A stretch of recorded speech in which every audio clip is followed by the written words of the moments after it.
तो जी हाँ दोस्तों, बता दूं जी, भोजपुरी सुपरस्टार थे साईलाल यादव जी का बहुत ही ज़बरदस्त और कमाल का वीडियो शूटिंग हुआ है, जो कि आप लोग देख सकते हैं अपने मोबाइल से होम स्क्रीन पर। और इसमें जो एक्ट्रेस आप जो नज़र आने वाली हैं वो हैं दोस्तों नम्रता मल्ला। जी हाँ दोस्तों, आप लोगों ने सारे हम भोजपुरी पर गाना सुना होगा, जो कि गाने का नाम था दोस्तों बहुत ही कमाल था, दो झूठ गाना आया था डांसिंग मूड में।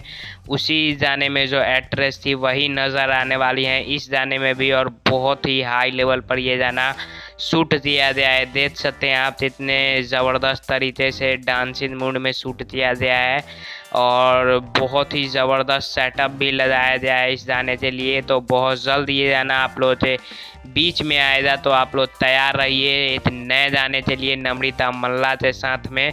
तो आप लोग इतना एक्साइटेड हैं ये वीडियो क्लिप देखकर हमें कमेंट में ज़रूर बताइएगा, और चैनल पे नए तो वीडियो लाइक कर दीजिए, चैनल तो सब्सक्राइब कर दीजिए। और ये शूटिंग वीडियो आप तो कैसा लगा, इसमें थे साईलाल यादव जी लुत्फ कैसा लगा, कमेंट में ज़रूर बताइएगा।